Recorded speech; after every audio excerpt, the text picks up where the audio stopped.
생생한 정치 현장으로 찾아가는 1번지 현장. 오늘은 더불어민주당 이상민 의원과 함께 정치 현안을 놓고 얘기 나눠보겠습니다. 네, 국회 연결합니다. 김나연 앵커. 네, 저는 오늘 국회의원 회관실로 나왔습니다. 요즘 국회의 가장 뜨거운 감자 중 하나가 바로 선거제 개편안 논의죠. 그런데 4+1 협의체 내에서도 단일화 마련이 쉽지 않은 만큼 국회는 당장 한 치 앞을 내다보기 어려운 상황입니다. 오늘은 더불어민주당 4선의 이상민 의원과 함께 현 국회 상황에 대해서 이야기 나눠보겠습니다.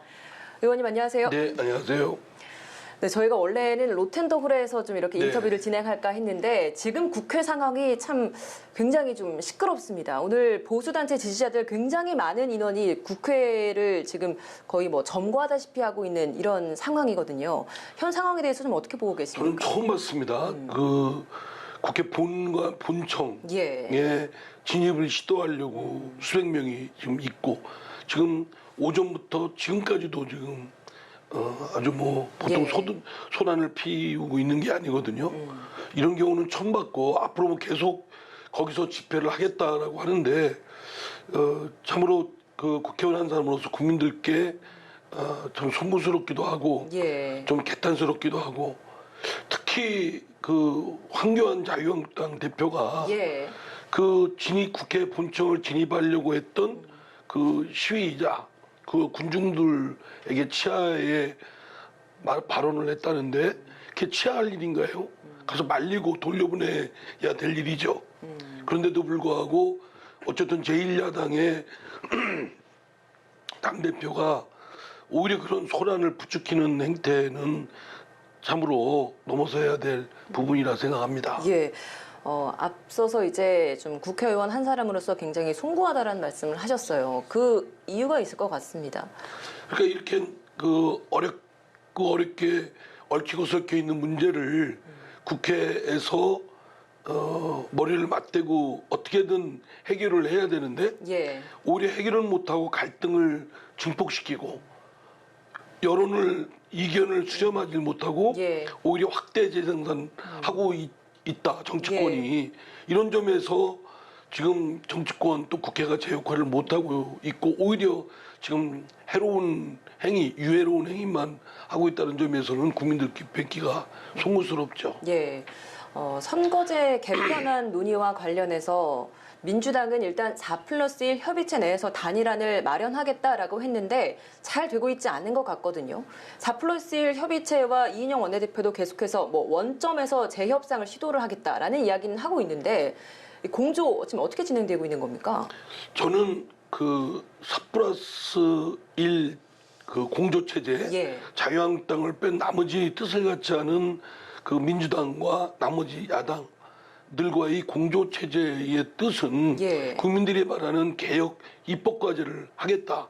그거는 선거법뿐만 아니라 사법개혁, 공수처나 또 수사권 조정에 관한 그런 사법개혁 안에 대해서도 이번에는 반드시 해내겠다라는 약속이거든요. 그러니까 대국민 약속이니만큼 다소 지엽적인 부분이나 부분적으로 이견이 있어서 전체를 다 좌초시키는 어리석음을 범해서는 안 된다. 만약에 그렇게 되면 더불어민주당도 마찬가지지만 여기에 뜻을 같이 했던 정의당이나 또는 여러 기타 야당들의 역사적 책임, 국민적 비난으로부터 벗어날 수 없다고 생각되고요.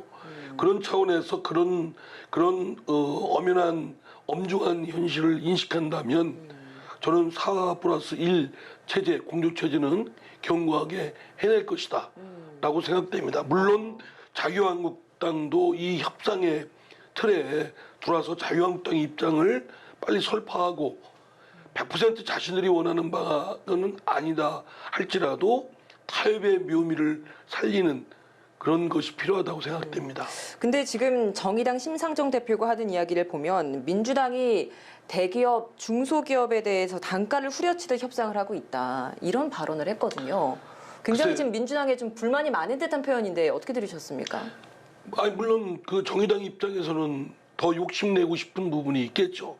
그러나 각 정파가 지금 더불어민주당만 상대가 아니고 뭐 대한신당이라든가 또 민주평화당이라든가 또 일부 바른미래당의 당권파라든가 이런 당과의 합의를 이뤄내야 되기 때문에 타협을 할 수밖에 없습니다. 그러니까 100% 어느 정파든 자신들의 욕심대로 한다면 뭐 주장이 어떤 주장이야 못하겠습니다만은 상대가 있는 만큼 좀 더 자기들의 욕심을 자중하는 것이 필요하다고 생각되고요. 예. 오히려 지금 심상정 대표처럼 그렇게 발언을 하고 진짜 정의당이 그런 입장을 견지한다면 이 협상을 깨겠다는 얘기밖에 안 되는데 그거는 그래서는 안 된다고 생각됩니다. 지혜롭지가 않다. 처음부터 뭐 재협상을 시도를 해서 잘 타협안이 마련이 되면 좋겠습니다만 그렇지 않은 최악의 상황에 대해서도 민주당은 좀 많이 준비를 하고 있어야 될 것 같습니다. 만약 그런 상황이 도래한다면 민주당은 좀 어떻게 해나갈 계획인가요?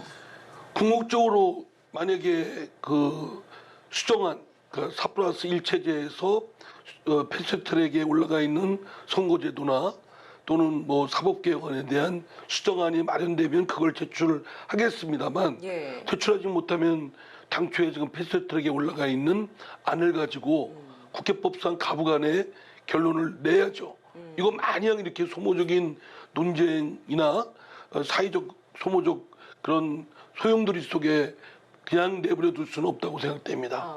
그리고 이거는 우리가 더불어민주당으로서는 그 다른 야당 자유한국당을 제외한 다른 야당과의 공조체제도 중요하지만 자유한국당과의 공조나 협상도 매우 중요하다고 생각됩니다. 그렇기 때문에 자유한국당과도 협상의 끈을 놓지 않고 있기 때문에 그 야당 더불어민주당과 국회에 있는 모든 정파가 원만한 합의를 이루면 좋겠고 이루지 못한다면 결국은 합의되는 정파끼리 수정안을 내고 만약에 그 수정안을 내지 못한다면 당초 패스트트랙에 올라가 있는 원안을 가지고 가부간에 결론 내야죠.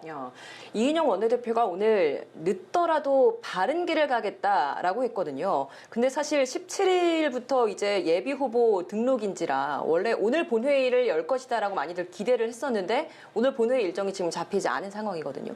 늦더라도라는 게 그럼 언제까지를 좀 상정을 하고 한 발언일까요? 늦더라고 해서 시한이 없는 건 아니죠. 예. 특히 이제 내년 총선을 목전에 두고 있기 때문에 선거구에 관한 선거제도 예. 공직선거법 개정안은 빨리 확정을 줘야 됩니다. 이미 줬어야 되고요. 예. 그런데 이제 이 내용에 대해서 마냥 미룰 수는 없다고 생각되고요. 일단은 다 결단만 남아 있다고 봅니다. 지금 사실은 뭐 밀고 땡기는 여러 협상이 있지만 실제로는 각 당의 각 정파의 기본적인 입장이 있고 얼추 합의에 저는 이르렀다고 봅니다. 그러니까 결단만 하면 됩니다. 예. 근데 내부에 이제 일부 각각의 정파 내부의 반발 때문에 이게 타결이 안 되는 것 같은데요.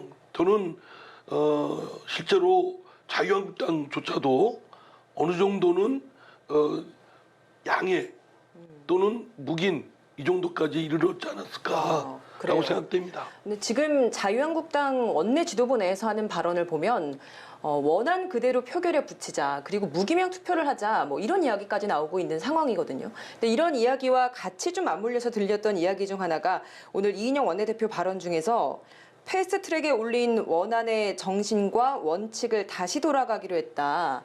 이런 발언이었습니다. 이 발언들 두 개가 좀 같이 좀 의미가 있게 들리는데 어떻게 들으셨습니까? 우리가 원안을 표결해서 통과시킬 수 있는 담보가 있다면 그렇게 하지만 지금 그래도 4+1 체제를 통해서 협상을 하고 수정안을 제출하려고 하는 것은 원안이 타결 가능성이 쉽지 않기 때문에 예. 각 정파의 뜻을 모으는 그런 수정안을 마련을 하려고 지금 무진 애를 쓰고 있는 거 아니겠습니까? 더불어민주당으로서는 민주당이 손실을 하면서도 개혁의 입법 과제를 하지만 그러나 각 정파의 타협을 이끌어내야 되기 때문에 그러나 이제 만약에 수정안을 마련하지 못하면 그러면 결국은 원안을 표결에 붙이는 수밖에 없죠. 그러나 가능성은 만약에 원안을 표결에 붙일 경우에는 각 정파 사이의 이해관계가 엇갈리기 때문에 예. 그 가결될 가능성은 매우 적어진다고 생각합니다. 그렇죠. 제 개인적인 예, 생각입니다. 그렇기 때문에 이제 한국당이 이런 이야기를 한 것이 뭐 협상을 염두에 두고 한 발언인 것이냐, 혹은 그냥 부결시키기 위해서 한 발언인 것이냐, 이런 이야기도 나오거든요. 어떻게 보십니까? 자유한국당의 지금까지 행태, 협상 거부, 뭐 무조건 안 된다라고 하는 입장을 보면 아마 이거를 무기명 투표로 하면 부결될 것이다. 라는 뭐 그런 자신을 갖고 하는 거라고 생각되는데 예. 그런 노림수가 있겠죠. 그러나 뭐 그런 식으로 접근할 일은 아니라고 생각됩니다.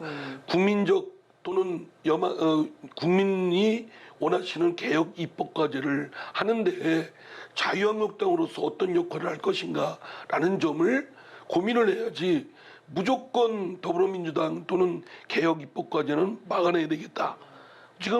지금도 무조건 공수처 반대.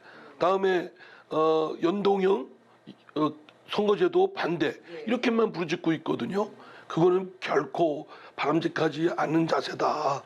연동형 비례대표제도 표의 등가성이나 비례성이나 대표성을 높이기 위한 그런 개혁 과제고 또 공수처도 검찰의 잘못된 운영 이런 부분을 견제하고 바로잡기 위한 또 그리고 살아있는 권력 또 최고 권력층에 대한 항시 비리 감시 예. 척결 이런 데 뜻이 있기 때문에 국민들은 대다수가 원하시는 거니까 그 권한을 위임받은 국회의원들은 이를 수행해야 될 임무가 있는 겁니다. 예, 그럼 본회의 좀 언제쯤 열릴까요?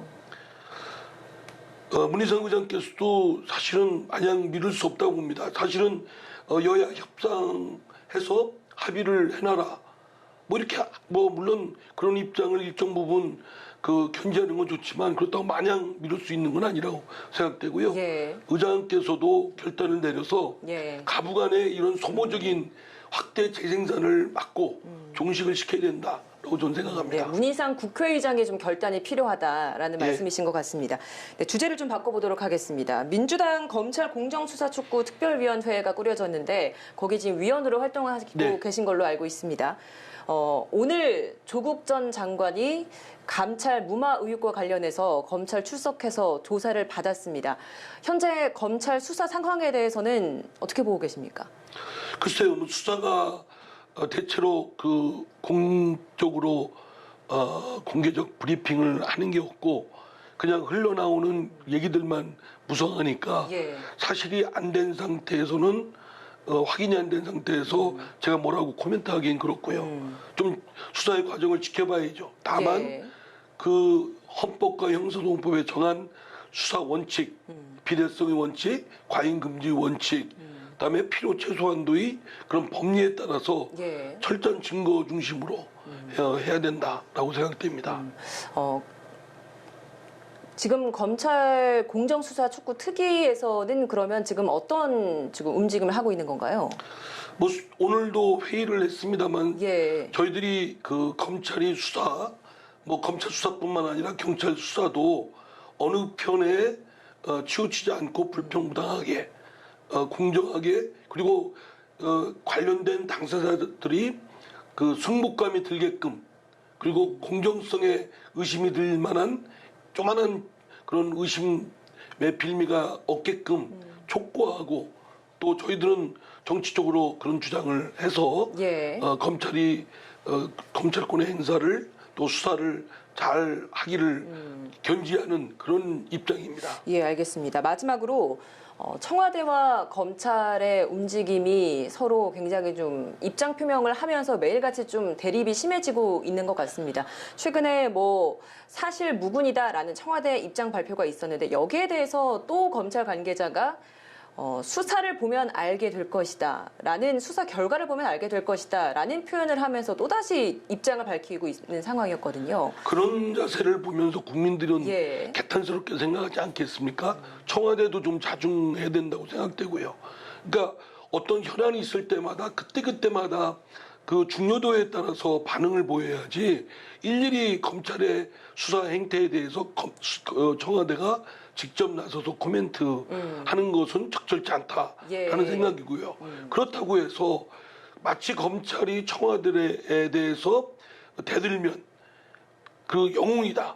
뭐 이런 소화적 그런 저 심리에 사로잡혀 있지 않나라는 의심이 들 정도로 툭툭 걸핏하면 대드는 형태, 또 대립하는 형태, 이런 행태는 사실은 자중해야 된다라는 점에서 검찰은 말한 대로 수사 결과로 말하면 될 일이고, 수사 결과로 말하면 되지 수사 결과를 보면 수긍한다라는 말을 왜 합니까?